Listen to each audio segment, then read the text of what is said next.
Hello नमस्कार जय हिंद दोस्तों, स्वागत है आप सभी का आपके अपने स्टडी प्लेटफॉर्म रैंकर्स एजुकेटर पर। तो कैसे हैं आप सभी? उम्मीद करता हूं, आशा करता हूं आप सभी बहुत अच्छे होंगे, स्वस्थ होंगे, किसी को किसी भी प्रकार की दुख दर्द पीड़ा परेशानी इत्यादि नहीं होगी। दोस्तों जैसा कि आप सभी को पता है, आपके हिंदी के सिलेबस में लगातार हम क्रमबद्ध रूप से आगे बढ़ते चले जा रहे हैं, ठीक है। और आज का जो हमारा ये सेशन होने वाला है, ये किस पर होने वाला है? अभी की पिछले सेशन में हमने क्या पढ़ा था, पिछले लेक्चर में क्या पढ़ा था? क्रिया के बारे में जाना था और समझा था। सबसे पहले एक बात और पूछते हैं कि क्रिया क्या है, संज्ञा क्या है, सर्वनाम क्या है, ठीक है। और आज का ये टॉपिक है विशेषण। ये विशेषण क्या है, ठीक है। तो हम लोगों ने शुरुआत में जब पढ़े थे शब्दों के प्रकार, ठीक है, तो उसमें एक चीज पढ़ी थी कि अधिकारी शब्द और विकारी शब्द, ठीक है। तो विकारी शब्द जो होते हैं उसके चार भेद होते हैं। कौन कौन से चार भेद होते हैं? तो विकारी शब्दों के चार भेद यही होते हैं, संज्ञा होता है, सर्वनाम होता है, क्रिया होता है और विशेषण होता है। तीन भागों को हम पढ़ चुके हैं, चौथे भाग पर आज चर्चा करेंगे, ठीक है। तो हम लोग शुरुआत कर रहे हैं आज विशेषण टॉपिक के बारे में। और सबसे पहले तो आपसे एक निवेदन के तौर पे एक बात कहना चाहता हूं कि जो भी हम यहाँ पर लिखेंगे या फिर समझाएंगे या पढ़ाएंगे, ठीक है, उसको एक पिक्चर की तरह नहीं देखना है। आप हो सके तो एक कॉपी लेकर के बैठ जाए, पेन लेकर के बैठ जाए, जो भी इंपॉर्टेंट पॉइंट आपके दृष्टिकोण से आपको महत्वपूर्ण लगता हो उसको नोट कर लेंगे, ठीक है। शुरुआत करते हैं, बाकी चर्चाएं हमारी बीच कक्षा में होती रहेंगी, ठीक है। आज का टॉपिक हमारा क्या है? विशेषण, ठीक है।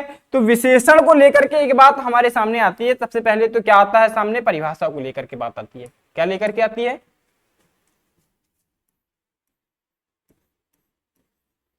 विशेषण, ठीक है। अब हम लोग विशेषण में सबसे पहले किस चीज को जानेंगे? उसकी परिभाषा क्या है।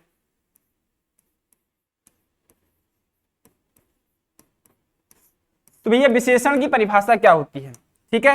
अभी तक हमने क्या पढ़ा है? विशेषण की परिभाषा कोई बहुत बड़ी ऐसी चीज नहीं है, बहुत साधारण सी परिभाषा है।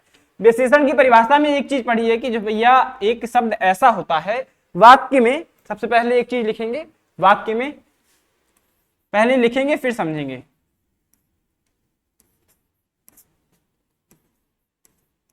ऐसा शब्द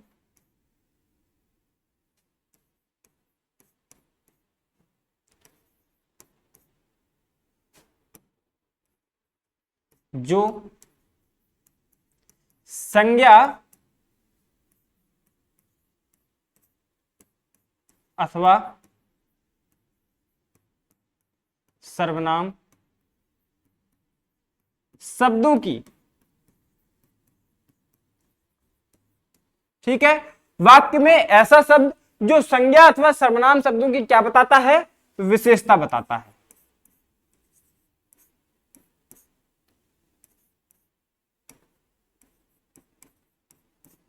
विशेषता बताता हो, ठीक है। एक यहां पर मैंने एक पंक्ति लिखी है, वाक्य में ऐसा शब्द है जो प्रयोग किया गया है, लेकिन उसका कार्य क्या है? वो या तो संज्ञा की विशेषता को बताएगा या फिर सर्वनाम की विशेषता को बताएगा, ठीक है। अब एक चीज और सामने आती है विशेष से, ठीक है। क्या सामने आती है? विशेष।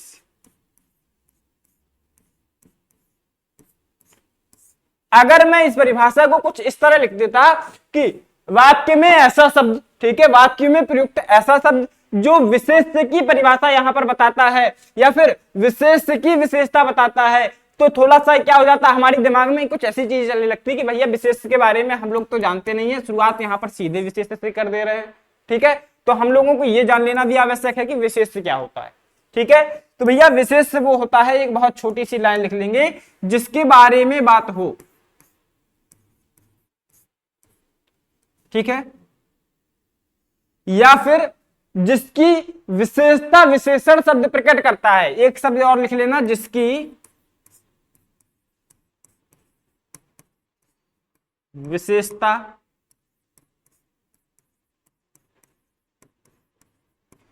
विशेषण शब्द प्रकट करता है, ठीक। या फिर अगला क्या पॉइंट है? जिसके बारे में बात हो, जिसके बारे में बात हो या फिर जिसकी विशेषता विशेषण शब्द प्रकट करता है। एक बात को समझना, मैंने कहा है वाक्य में ऐसा शब्द है जो संज्ञा की अथवा सर्वनाम की विशेषता बताता है। तो भैया विशेषता किसकी बताई जा रही है, एक बात को समझना, विशेषता बताई जा रही है संज्ञा शब्द की और सर्वनाम शब्द की।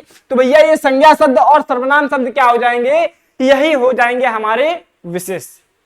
ठीक है, तो भैया वाक्य में जो संज्ञा और सर्वनाम शब्द प्रयोग होते हैं वो क्या हो जाते हैं, वही हो जाते हैं हमारे विशेष।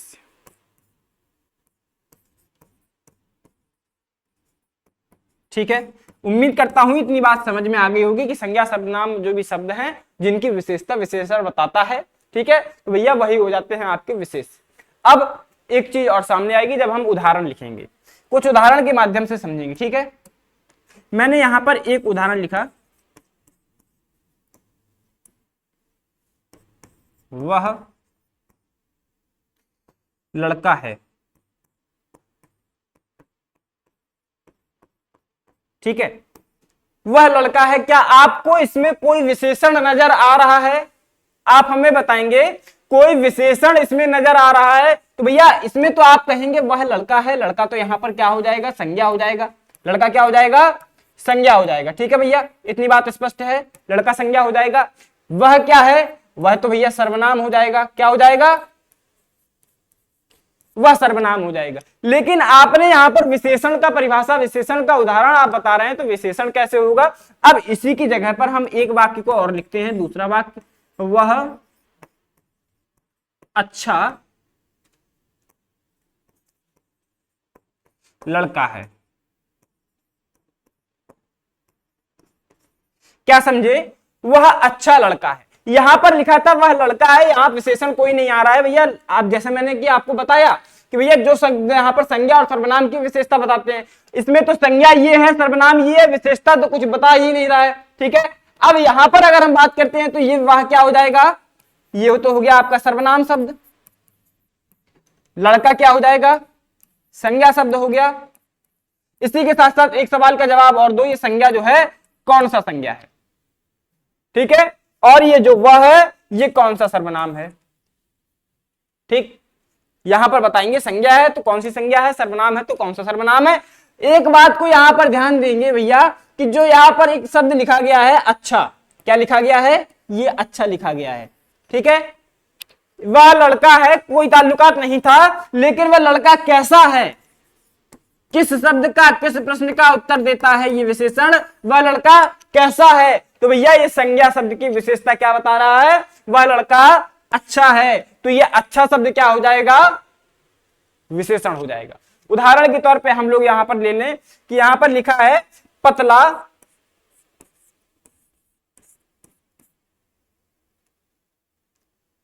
इंसान, पतला इंसान, यहां पर विशेषण क्या हो जाएगा और विशेषता किसकी बता रहा है, तो विशेष क्या हो जाएगा। हम लोग अगर बात करते हैं यहां पर विशेष क्या होगा, तो भैया ये भी विशेष हो जाएगा और ये भी विशेष हो जाएगा। जैसा कि मैंने आपको बताया था कि ये क्या हो जाएगा, विशेष हो जाएगा। क्यों हो जाएगा, क्योंकि संज्ञा और सर्वनाम शब्द की विशेषता बताने वाले शब्द विशेषण होते हैं और जिसकी विशेषता बताई जाती है वही विशेष होते हैं। तो संज्ञा और सर्वनाम शब्दों की विशेषता बताई गई, क्या हो जाएंगे, विशेष हो जाएंगे। यहां पर हम लोग बात अगर करेंगे तो जो इंसान है वो क्या हो जाएगा, इंसान तो हो गया आपका यहां पर संज्ञा हो गया, इंसान तो संज्ञा हो जाएगा। कौन सा संज्ञा हो जाएगा, जातिवाचक संज्ञा हो जाएगा। कौन सा हो जाएगा, जातिवाचक संज्ञा हो जाएगा। एक वर्ग के बारे में, एक समूह, एक जाति के बारे में बात कर रहा है तो क्या हो जाएगा, इंसान एक जातिवाचक संज्ञा हो जाएगा। और यहीं पर अगर हम बात करते हैं तो इंसान कैसा है, इंसान कैसा है, एक बात को समझो, एक प्रश्न लगा करके बात किया, इंसान है लेकिन इंसान कैसा है, इंसान पतला है। ठीक है, ये हो जाएगा आपका विशेषण। ठीक है, समझ में आ रहा है, समझ में आ रहा है कि नहीं। यहां पर इस एक बात को और भी उदाहरण के तौर पे समझ सकते हैं, और भी बहुत सारे उदाहरण हैं। ठीक है, बहुत सारे उदाहरणों के माध्यम से हम लोग समझने का प्रयास करेंगे, आराम से समझेंगे। ठीक है, मैं यहां पर लिखता हूं सुंदर स्त्री,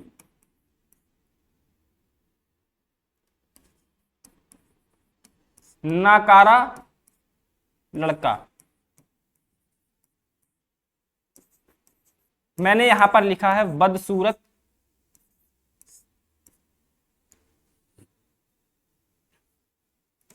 कन्या। ठीक, हालांकि ये थोड़ा सा अजीब लग सकता है कि कन्या को लिख रहे हैं और वो भी क्या लिख रहे हैं, बदसूरत लिख रहे हैं। कोई बात नहीं, हो सकता है, ठीक है, उदाहरण बता रहे हैं हम। क्या बता रहे हैं, उदाहरण बता रहे हैं, ठीक है। हम यहाँ पर सत्यता की बात नहीं कर रहे हैं कौन कैसा है, ठीक है। एक यहाँ पर उदाहरण के तौर पे लिया है, बदसूरत कन्या लिख लिया है, ठीक है। एक यहाँ पर लिख देंगे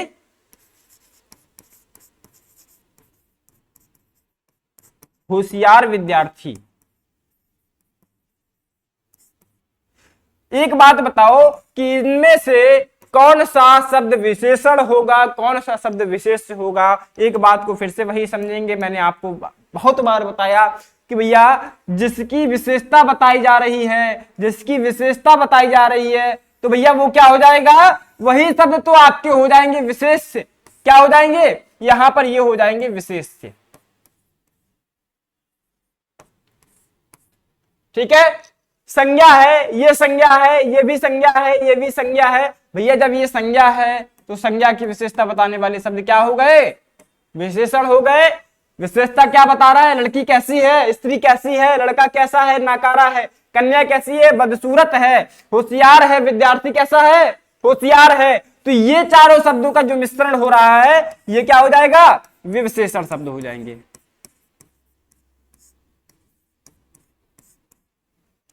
ठीक है, समझ में आ गया किस प्रकार से यहां पर भेद होते हैं। उम्मीद करता हूं आपको एक एक पॉइंट अच्छे से समझ में आ रहा होगा। अब हमारा जो मुख्य बिंदु है, हम लोग थोड़े आगे बढ़ते हुए चलते हैं, ठीक है। यह अगला जो बिंदु आता है हमारे सामने, क्या यहां पर आएगा, विशेषण के भेद, ठीक है। विशेषण के भेद, हम लोग बात करेंगे विशेषण के भेद के बारे में। विशेषण के कितने प्रकार होते हैं, तो भैया एक बात यहां पर देखेंगे, विशेषण के मुख्यतः अभी तक हम क्या पढ़ते हुए आए हैं कि विशेषण के 4 भेद होते हैं, यही पढ़ा है। विशेषण के कितने भेद होते हैं, 4 भेद होते हैं। लेकिन अब हम लोग एक ऐसी परीक्षा की तैयारी करने जा रहे हैं जहां पे हमें एक बहुत ही व्यवस्थित क्रम में पढ़ाई करनी होती है, ठीक है, जैसा कि अभी तक हम करते चले आ रहे हैं। तो मुख्यता जानेंगे, जो आपकी स्पष्टता, जो मुख्य यहां पर बिंदु आता है उस चीज को जानेंगे। तो भैया एक मुख्य बिंदु क्या आता है कि विशेषण के 2 प्रकार होते हैं। कितने, एक बात लिखेंगे, विशेषण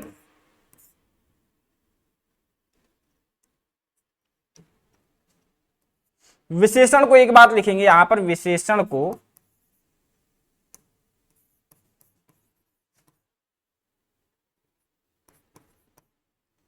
दो भागों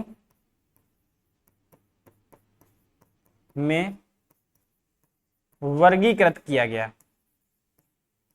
क्या किया गया, 2 भागों में वर्गीकृत किया गया है। एक बात को समझना, ठीक है, किया गया।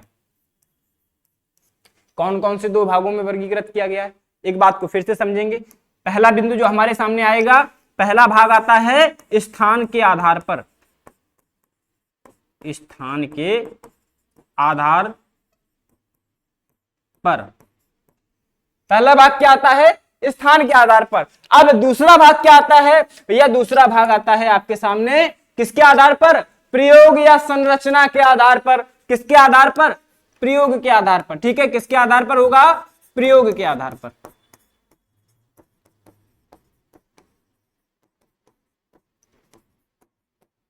ठीक है, एक बात को समझ गए कि स्थान के आधार पर और प्रयोग के आधार पर, 2 आधार पे यहां पर वर्गीकरण किया गया है, ठीक है।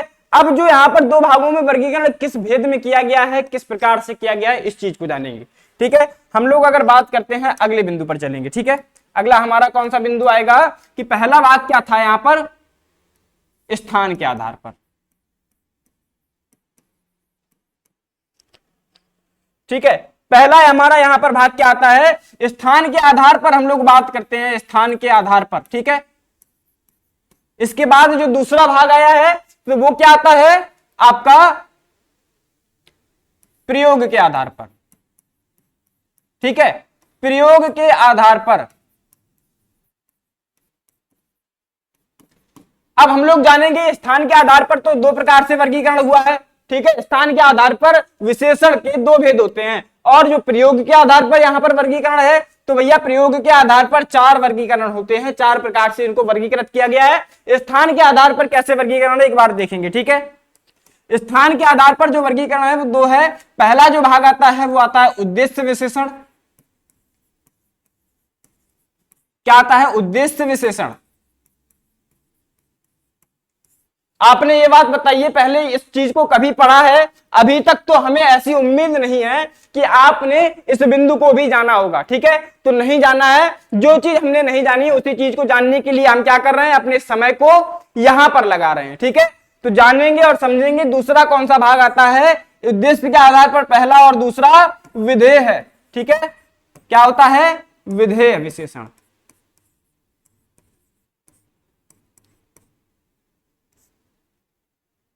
विशेषण, ठीक है? ये क्या हो गया?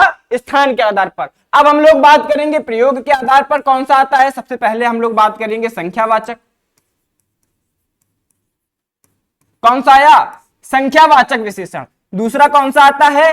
परिमाणवाचक। एक बात को और याद रखना, परिमाणवाचक होता है, हम लोगों ने यहां पर देखा है कि भैया काफी सारे स्टूडेंट्स क्या करते हैं, विद्यार्थी हमारे एक चीज में भ्रमित हो जाते हैं कि परिमाणवाचक है या फिर परिणामवाचक है। तो एक बात को स्पष्ट समझ लेना कि दोनों शब्दों में बहुत ज्यादा अंतर है। एक तो हो गया परिमाण और दूसरा हो गया परिणाम, ठीक है? एक अंतर समझना, परिमाण का मतलब होता है किसी मात्रा के बारे में, नाप तौल के बारे में अगर हम बात करते हैं तब उसका मतलब होता है यहां पर परिमाण। और परिणाम क्या होता है? यहां पर किसी चीज के निष्कर्ष के बारे में बात की गई हो, ठीक है? किसके बारे में? निष्कर्ष जो होता है वो आपका आ जाता है, या फिर जिसको हम रिजल्ट कहते हैं। क्या कह दें? रिजल्ट कह दें, ठीक है? तो भैया जो आउटपुट निकलता है, जो निष्कर्ष निकलता है वो होता है परिणाम। यहां पर परिमाण और परिणाम में अंतर समझना, ठीक है? तो क्या होता है? परिमाणवाचक होता है, ठीक है? परिमाणवाचक विशेषण होता है। तीसरा कौन सा भाग आता है? तीसरा आपका आ जाता है गुणवाचक,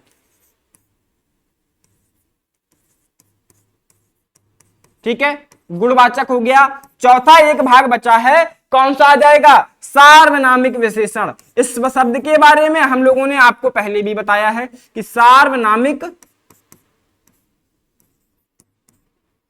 विशेषण कितने भेद हो गए?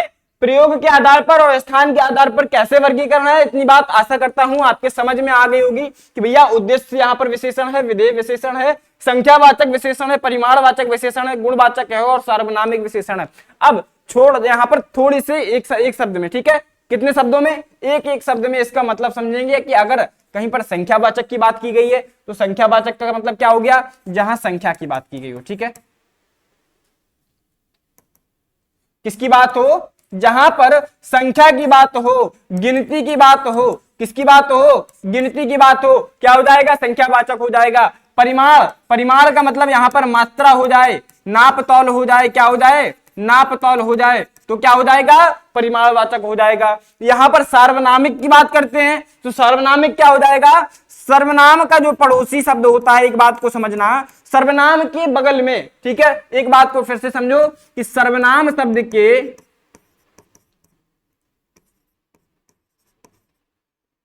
बगल में, ठीक है?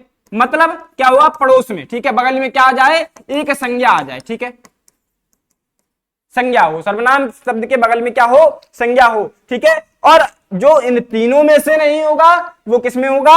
वो गुणवाचक में, ठीक है? अब गुणवाचक कुछ भी हो सकता है। पदार्थ की अवस्था के बारे में बोध करा है, पदार्थ की यहां पर जैसी भी दशा के बारे में, अवस्था के आधार में, स्थिति के आधार पर जो बोध कराए वो आपका हो जाएगा गुणवाचक, ठीक है? इस तीन को समझ लो, यहां पर समझ लोगे, इसके बाद चौथा तो अपने आप समझ में आ ही जाएगा। हम लोग अब बात करेंगे स्थान के आधार पर वर्गीकरण किस प्रकार से किया गया है। चलिए,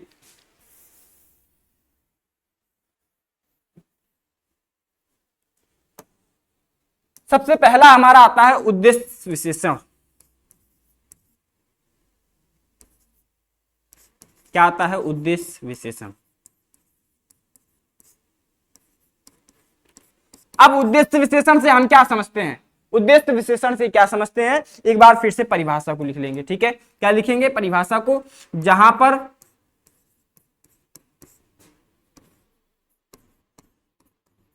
विशेषण शब्द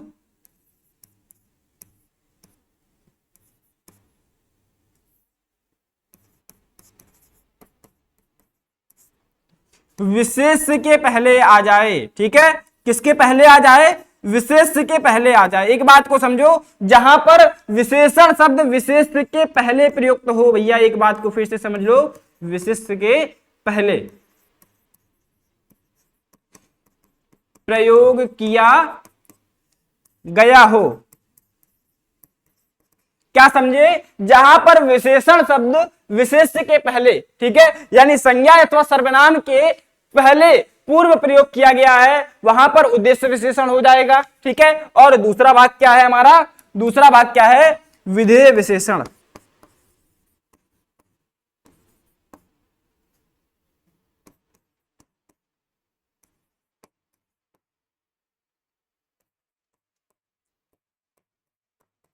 विधेय विशेषण में क्या हो जाएगा, एक बात को फिर से समझ लो, क्या समझना है, परिभाषा को समझना है, ठीक है। अब अगर परिभाषा पे जाते हैं तो जहां पर विशेषण शब्द क्या होता है, एक बात लिखो, जहां पर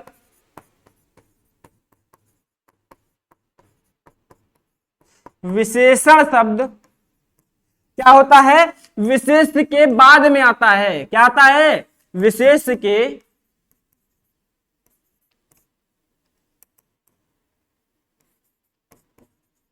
उपरांत आता है, उपरांत प्रयोग किया गया हो, ठीक, इतनी बात समझ गए। उद्देश्य विशेषण और विधेय विशेषण होता क्या है, ठीक है, तो भैया यही होता है, जहां पर विशेषण शब्द विशेष के अगर पहले प्रयोग है तब तो उद्देश्य विशेषण हो जाएगा, अगर विधेय है तो भैया जहां पर विशेषण शब्द विशेष के बाद में प्रयोग किया गया है। हम लोग अब बात करते हैं इसके उदाहरण के बारे में, चलिए उदाहरण देखेंगे। उदाहरण किसका देखेंगे, पहले तो हम उद्देश्य का देखेंगे, उद्देश्य विशेषण का। चलिए हम एक उदाहरण आपके सामने लिखते हैं।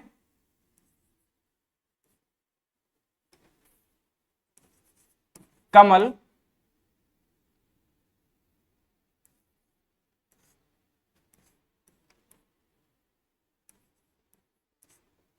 अच्छा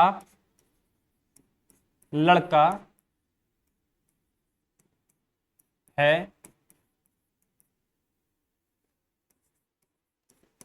सोनम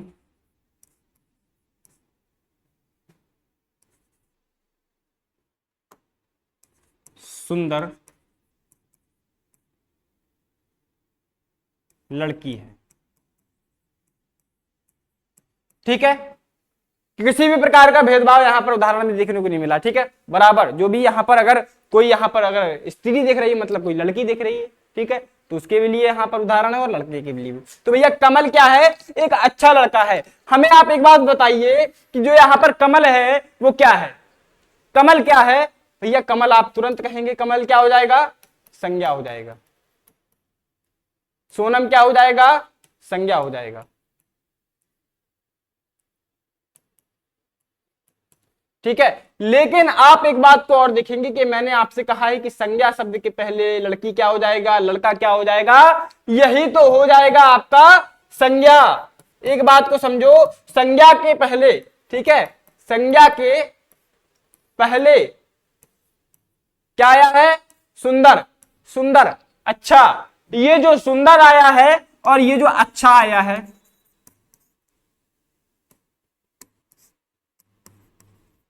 यही क्या हो जाएंगे,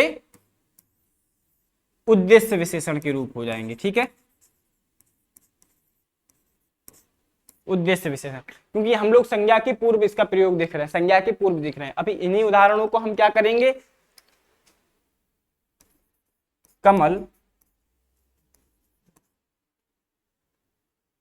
या फिर हम कमल को अब बार बार नहीं लेंगे, अगर दूसरे उदाहरण से समझेंगे तो क्या समझेंगे हम लोग, एक चीज को समझिए, यहां पर मैंने लिखा वह लड़का अच्छा है। मैंने आपसे कहा वह लड़का अच्छा है, ठीक है, वह लड़की सुंदर है, ठीक है, मैंने आपको परिभाषा में बताया था, अगर विशेषण शब्द विशेष के पूर्व प्रयोग हो, ठीक है, विशेषण शब्द विशेष के पूर्व प्रयोग हो, यहां पर पूर्व में प्रयोग पहले प्रयोग हो रहा है तो यहां पर उद्देश्य विशेषण। और इस बात को यहां पर देखिए कि लड़का क्या हो जाएगा, लड़की क्या हो जाएगी, ये तो भैया सर संज्ञा हो जाएगी, क्या हो जाएगी, संज्ञा हो जाएगी, जातिवाचक संज्ञा हो जाएगी, ठीक है,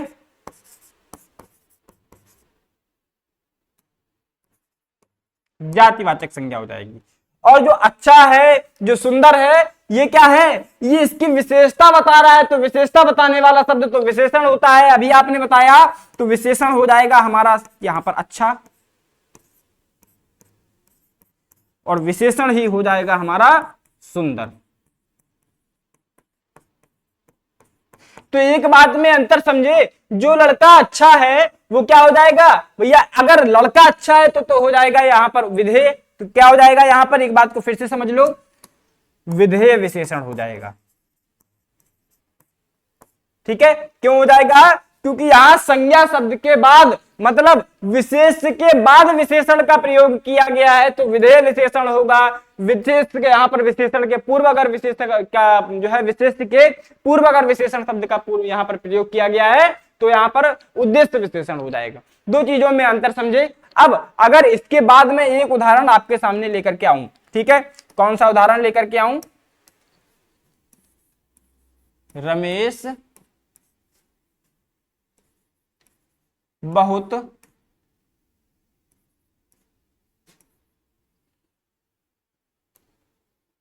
मेहनती बालक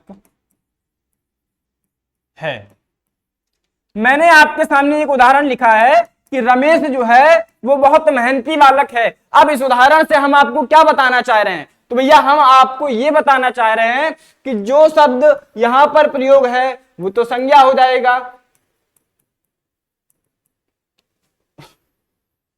बालक क्या हो जाएगा बालक भी संज्ञा हो जाएगा, मेहनती क्या हो जाएगा, बालक की विशेषता बता रहा है, तो यहां पर बालक क्या हो जाएगा भैया, आप तुरंत कहेंगे बालक यहां पर मेहनती हो जाएगा, तो मेहनती शब्द क्या है, विशेषण है, क्या है, एक विशेषण है, ठीक है। अब यहां पर एक शब्द का प्रयोग है बहुत, ठीक है, ये क्या हो जाएगा, आपसे हम इस चीज के बारे में पूछेंगे, आप हमें तुरंत से बताइए कि आपने क्या समझा कि भैया जो बहुत शब्द का प्रयोग किया गया है ये क्या है, ठीक है। हम लोग विशेष को समझे, क्या हो जाएगा, ये दोनों शब्द तो तुरंत समझ गए कि विशेष से हो जाएंगे, विशेष से हो जाएगा, ठीक है। रमेश बहुत सुंदर बालक है, ठीक है, बालक कैसा है, सुंदर है, कौन बालक है, रमेश है, विशेष से हो जाएगा। हम लोग अगर यहीं पर बात करें बहुत के बारे में, तो बहुत यहां पर क्या हो जाएगा, जिसको आता है अच्छी बात है, नहीं आता है तो बताएंगे। रमेश यहां पर जो हो जाएगा, बहुत शब्द जो है वो प्रविशेषण का कार्य करेगा, ठीक है, किसका कार्य करेगा, प्रविशेषण। अब हम लोग एक परिभाषा को फिर से क्या कर दिए, लक्ष्य बना लिए, किसका, प्रविशेषण का, ठीक है। अब प्रविशेषण हमारे सामने आ गया तो हम लोग परिभाषा तो लिखेंगे ही, प्रविशेषण। भैया प्रविशेषण क्या होता है, क्या समझे, विशेषण शब्द के पूर्व में प्रयोग किया जाने वाला शब्द, क्या लिखेंगे,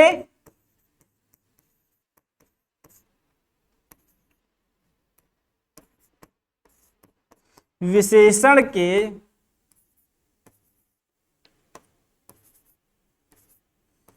पूर्व में प्रयुक्त होने वाला शब्द प्रविशेषण कहलाता है।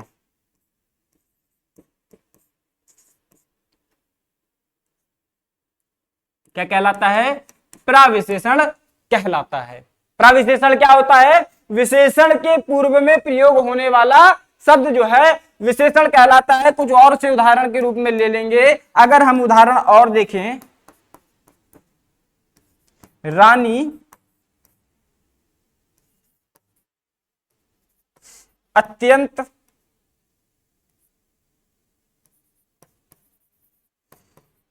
क्रोधी महिला है। भैया यहां पर जो रानी है और जो महिला है, दोनों शब्द क्या हो जाएंगे? दोनों शब्द तो हो जाएंगे संज्ञा। क्या हो जाएंगे? दोनों शब्द तो संज्ञा हो जाएंगे। एक बात को समझ लिए होंगे कि संज्ञा क्या होता है। अब संज्ञा की पहचान करने में और सर्वनाम की पहचान करने में अगर हमने यहां पर लिख दिया कि वह अत्यंत क्रोधी लड़की है, तब तो समझ जाएंगे कि भैया यहाँ पर सर्वनाम क्या है। सर्वनाम तो ये हो जाएगा और संज्ञा ये हो जाएगा, तो संज्ञा और सर्वनाम की पहचान करने में कोई यहाँ पर कठिनाई तो होगी नहीं।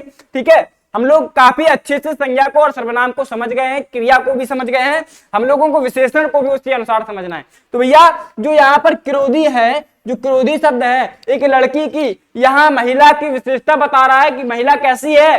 तो भैया ये जो है लड़की है, ये जो महिला है वो क्रोधी है। कैसी है? उसका स्वभाव जो है क्रोधी है। तो क्रोधी शब्द क्या हो जाएगा? विशेषण हो जाएगा। महिला संज्ञा हो जाएगी। भैया जो अत्यंत शब्द का प्रयोग किया गया है, अत्यंत क्या हो जाएगा? अत्यंत हो जाएगा आपका प्रविशेषण का कार्य करेगा। किसका कार्य करेगा? प्रविशेषण के रूप में यहां पर वाक्य में प्रयोग किया गया है। ठीक है, अब कोई कठिनाई यहां पर जितना बताया है उसमें है, उम्मीद करता हूं नहीं होगी। ठीक है, अगर नहीं है तो अगले भाग पर चलिए।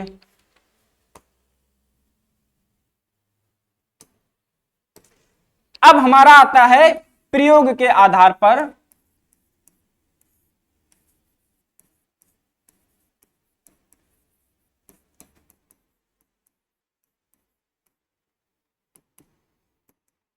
प्रयोग के आधार पर किसके भाग?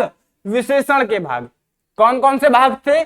संख्यावाचक, परिमाणवाचक, गुणवाचक और सार्वनामिक विशेषण। ठीक है, याद हो गए?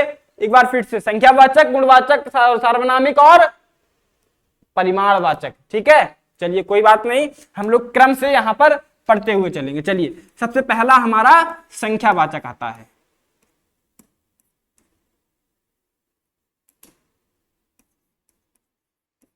संख्यावाचक। अब हम लोग संख्यावाचक विशेषण में क्या समझेंगे? संख्यावाचक विशेषण,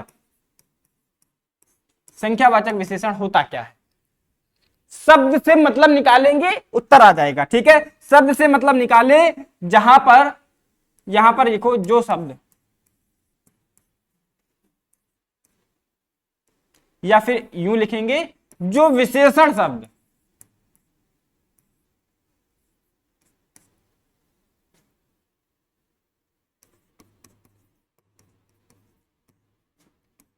संख्या का बोध कराते हैं।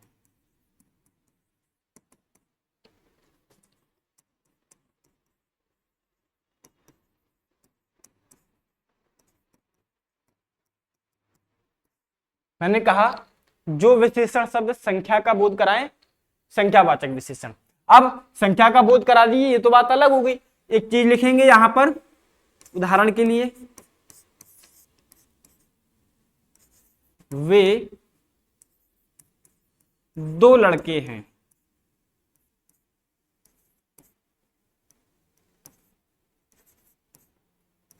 मैंने यहां पर लिखा है वे दो लड़के हैं। वे क्या हो जाएगा? सर्वनाम शब्द हो जाएगा। लड़के क्या हो जाएगा? बात अगर हम लोग लड़के के बारे में करेंगे तो लड़का क्या हो जाएगा? ये भी संज्ञा हो जाएगा। ठीक है, ये क्या हो जाएगा? ये भी संज्ञा हो जाएगा। अगर हम यहां पर बात करते हैं दो के बारे में, लड़कों की संख्या के बारे में यहां पर वर्णन किया गया है, तो लड़कों की संख्या कितनी है? तो यहां पर बात हम लोग दो की कर रहे हैं। दो क्या है? एक संख्या के रूप में सामने आया है। तो जहां पर संख्या की बात हो, परिभाषा क्या कहती है? अगर संख्या का बोध कराता है कोई शब्द, ठीक है, और विशेषण शब्द है, लड़कों की विशेषता बता रहा है, कितने लड़के हैं? दो लड़के हैं, तो भैया ये संख्यावाचक विशेषण होता है। अगर यहीं पर हम कुछ शब्द और उदाहरण के रूप में लेते हैं, ठीक है, वहां पर कुछ लड़के हैं, वहां पर कुछ लड़के हैं। अब बात को यहां पर समझने का प्रयास करना, मैं आपको बताना क्या चाह रहा हूं। वहां पर क्या हो जाएगा भैया? ये सब तो आप समझ गए हैं। लड़के यहां पर क्या है? विशेषण है, यहां पर संज्ञा है। संज्ञा सर्वनाम आप समझ गए होंगे। हम लोग बात करेंगे यहां कुछ शब्द के बारे में। तो भैया जो आपका कुछ शब्द है वो क्या हो जाएगा, ये जो कुछ शब्द है ये भी तो हो जाएगा, कुछ संख्या के बारे में बात है। आप बताइए, मैंने आपसे कहा कुछ पान लेकर के आओ, मैंने आपसे कहा कुछ पान लेकर के आओ, मैंने आपको संख्या नहीं बताई, लेकिन आप वहां पर गिनती के पान लेकर के आएंगे, कुछ ना कुछ तो आप उनकी संख्या लेकर के आएंगे, 4 लेकर के आएंगे, 10 लेकर के आएंगे या फिर 12 लेकर के आएंगे। तो कुछ जो संख्या लेकर के आए हैं, मैंने आपको संख्या नहीं बताई, लेकिन ये वाक्य जो है, इस वाक्य में ये शब्द जो है संख्या के बारे में बोध करा रहा है कि कुछ लड़के हैं, मतलब उनकी गिनती गिनी जा सकती है, उनको गिना जा सकता है। तो जिनको गिना जा सकता है वही संख्यावाचक विशेषण हो जाएगा। ठीक है,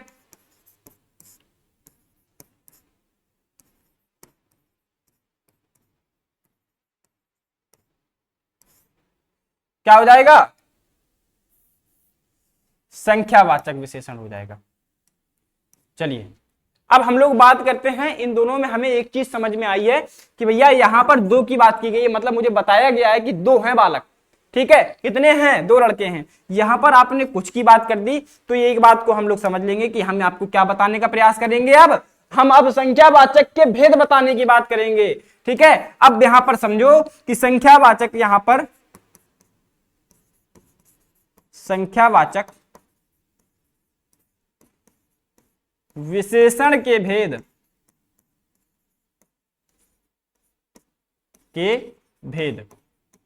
क्या समझेंगे, संख्यावाचक विशेषण के भेद समझेंगे। तो भैया संख्यावाचक जो विशेषण होते हैं वो 2 प्रकार के होते हैं। कितने होते हैं, 2 प्रकार के होते हैं। कितने होते हैं, 2 प्रकार के होते हैं। पहला जो आता है वो आता है निश्चित संख्यावाचक, और जो दूसरा आता है वो आता है अनिश्चित संख्यावाचक। ठीक है, अब क्या समझेंगे, निश्चित संख्यावाचक क्या होता है और अनिश्चित संख्यावाचक क्या होता है। तो भैया एक बात को और समझेंगे, निश्चित संख्यावाचक जैसा कि मैंने पहले उदाहरण में आपको समझाया, क्या समझाया, मैंने आपको समझाया जहां पर निश्चित संख्या की बात की गई हो। परिभाषा अगर लिखना चाहते हैं तो लिख सकते हैं, वैसे समझाने में यहां पर कोई भी कमी मैंने नहीं की है। ठीक है, निश्चित संख्यावाचक। ठीक है, क्या हो जाएगा निश्चित संख्यावाचक, जहां पर संख्या की निश्चितता दर्शाई गई हो। कितनी, यह यहां पर निश्चितता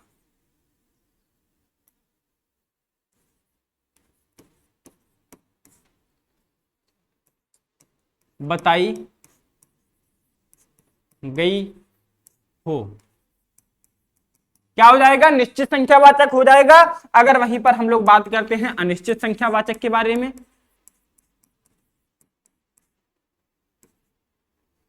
ठीक है, किसके बारे में बात करेंगे, अनिश्चित संख्यावाचक के बारे में। ठीक है, अनिश्चित संख्यावाचक ये समझ लेना क्या हो जाएगा भैया, जहां पर संख्या की निश्चितता नहीं दर्शाई गई है। भैया जहां पर संख्या में, जहां संख्या में अनिश्चितता दर्शाई गई है।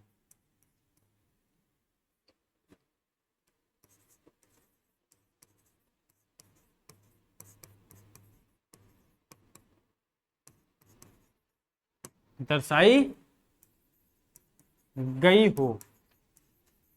ठीक, बात को समझ गए। जहां पर अब मैं बात करता हूं, अगर 2 हो गए, 4 हो गए, 50 हो गए, ठीक है, या फिर लाख हो गए, ये क्या हो जाएगी भैया, यहां पर निश्चितता बरताई जा रही है। भैया यहां पर 2 है, संख्या 2 है, 4 है, 50 है, लाख है, 1000 है, 10,000 है, 20,000 है। तो भैया जहां पर संख्या में निश्चितता आ जाए कि वहां पर 100 लड़के खड़े हैं, तो जहां 100 लड़के खड़े हैं, हम गिन करके आए हैं और हमें निश्चित पता है कि यहां पर लड़कों की संख्या कितनी है, 100 है। कितनी है, 100 है। तो भैया क्या हो जाएगा, ये जो 100 शब्द है ये निश्चित संख्यावाचक विशेषण हो जाएगा। ठीक है, अब यहीं पर हम कुछ यहां पर और उदाहरण लेते हैं। जैसे मैंने कहा कुछ, मैंने कहा कई, मैंने कहा बहुत से,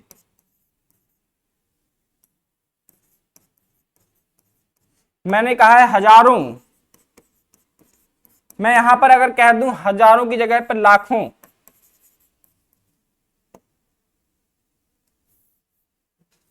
लाखों, मैंने यहां पर कह दिया बीसों,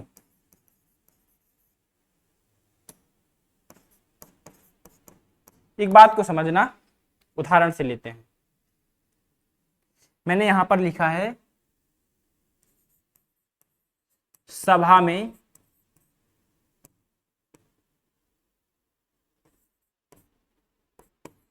बीसों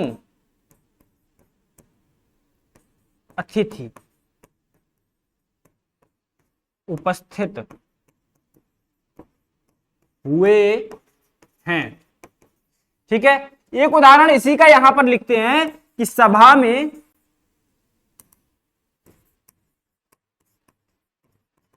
20 अतिथि उपस्थित हुए हैं।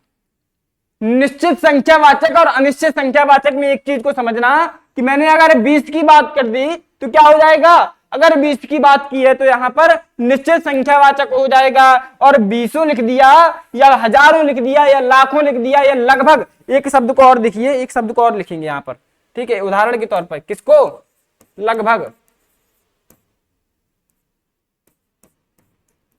तो ऐसे शब्द क्या हो जाएंगे, ऐसे ही शब्द आपके हो जाते हैं अनिश्चित संख्यावाचक। और यहां पर 2 की बात की गई है, यहां पर और देख लो कि 2 गुना, 4 गुना, ठीक है, 10 गुना,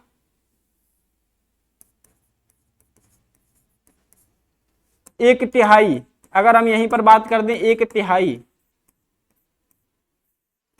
तो भैया इस प्रकार से जहां पर आपकी बात की गई हो वाक्य में, जहां पर निश्चितता बताई गई हो, तो भैया वो क्या हो जाएगा, निश्चित संख्यावाचक हो जाएगा। जहां पर अनिश्चितता दर्शाई गई है वो क्या हो जाएगा, बात को समझ लिए। अब हम आपके लिए कुछ उदाहरण लिखते हैं, ठीक है, उदाहरण लिखेंगे। उदाहरण किस प्रकार से लिखेंगे, बात को समझ लेना। यहां पर लिखते हैं आज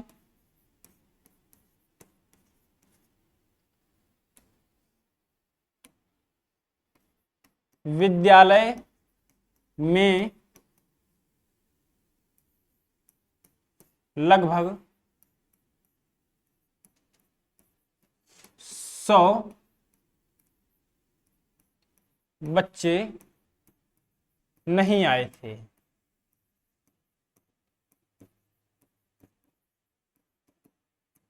ठीक, और उदाहरण मैं लिखता हूं यहां पर, कल मेले में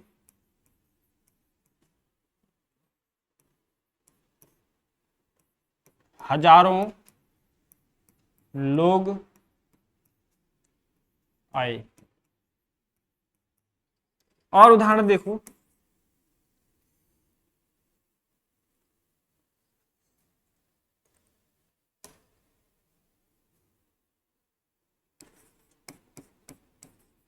शाम तक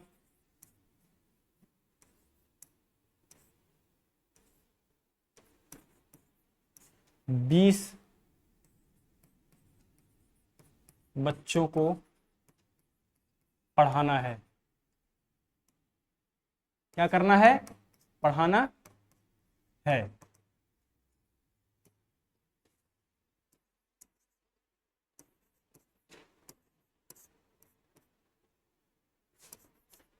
अब तो वहां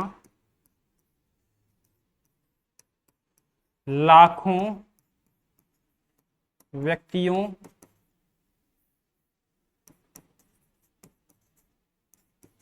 ठीक है, क्या हो जाएगा, व्यक्तियों की भीड़ आ गई होगी, ठीक है, आ गई होगी। थोड़ा सा एक बार समझेंगे कि भैया पहला जो यहाँ पर उदाहरण है, जो दूसरा उदाहरण है, जो तीसरा उदाहरण है, जो चौथा उदाहरण है, इसमें हम आपसे पूछते हैं कि संख्यावाचक उदाहरण है, संख्यावाचक विशेषण है, ठीक है, सभी में संख्यावाचक है, लेकिन कौन सा संख्यावाचक है ये आपको बताना है। ठीक है, मैं आपसे क्या पूछता हूं कि कौन सा संख्यावाचक उदाहरण यहां पर विशेषण है। तो भैया एक बात को समझो, आज विद्यालय में लगभग 100 बच्चे, यहां निश्चितता नहीं बताई गई है, लगभग की बात की गई है, यहां कंफर्म नहीं है। तो जहां पर कंफर्मेशन नहीं वहां अनिश्चित।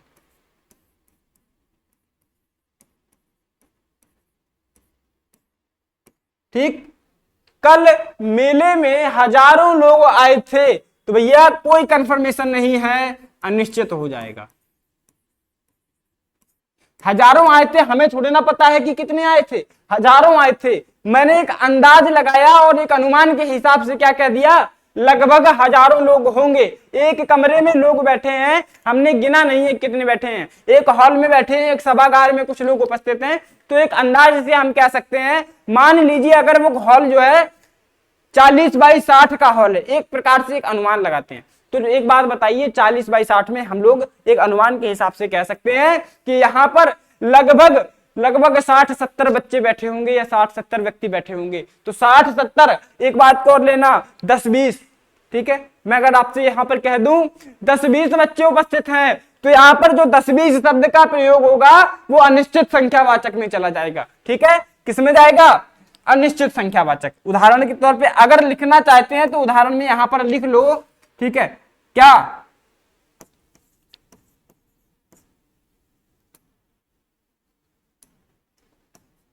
10-20, ठीक है, 10-20 हो गया, 1000-2000 हो गया। ठीक है, तो भैया ये क्या हो जाएंगे, ये आपके अनिश्चित संख्यावाचक हो जाएंगे। वहां लगभग 1-2 बच्चे होंगे, ऐसे 1-2, मतलब कंफर्मेशन नहीं है एक है या फिर 2 हैं। तो जहां पर 1-2 है, 10-20 है, हजारों है, ठीक है, लगभग की बात की गई, वो क्या हो जाएगा, अनिश्चित संख्यावाचक। शाम तक 20 बच्चों को पढ़ाना है, तो भैया जो संख्या है वो निश्चित कर दी गई कि 20 बच्चों को पढ़ाना है, तो निश्चित संख्यावाचक हो जाएगा। क्या हो जाएगा, निश्चित संख्यावाचक हो जाएगा, निश्चित संख्यावाचक हो जाएगा। ठीक है, यहां अब तो वहां लाखों व्यक्तियों की भीड़ हो गई भैया, लाखों व्यक्तियों की, मुझे नहीं पता है लाखों है, हजारों में, कितने हैं, तो अनिश्चित संख्यावाचक हो जाएगा। क्या हो जाएगा, अनिश्चित संख्यावाचक हो जाएगा,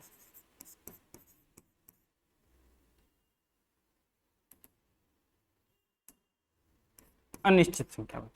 ठीक है, उम्मीद करता हूं आपको ये सारी चीजें बहुत अच्छे से, बहुत ही क्रम से समझ में आ रही होंगी और आपको समझ में भी आया होगा कि किस प्रकार से हमने यहां पर विशेषण के इतने भाग के बारे में समझा है। अब जो हम आगे पढ़ेंगे, ठीक है, इसके बाद आज की कक्षा में हम सिर्फ इतना को ही रहने देते हैं, ज्यादा हो जाएगा तो हो सकता है आपको भी नुकसान करने लगे। ठीक है, लेकिन मेहनत करनी है।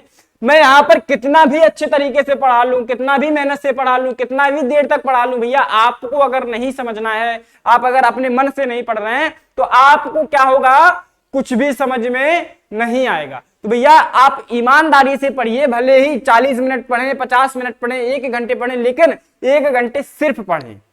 ठीक है, ये एक भाई की, एक मतलब भाई के तौर पे एक बात को समझना कि आपको एक सजेशन दिया जा रहा है। ठीक है, इतनी बात को समझ गए होंगे। बाकी यहां पर एक बात को और समझेंगे कि जो भी हम लोग लिखवा रहे हैं, जो भी हम लोग पढ़ रहे हैं, एक बात अगर लिख करके नोट्स बनाते हुए चलेंगे तो क्या करेंगे, आपके लिए रिवीजन के तौर पे काम में आएंगे। ठीक है, काम में आते ही आप परीक्षा के पहले एक बार सारी चीजों को व्यवस्थित तरीके से देख सकते हैं, रिवीजन कर सकते हैं, पढ़ सकते हैं, ये एक फायदा रहता है।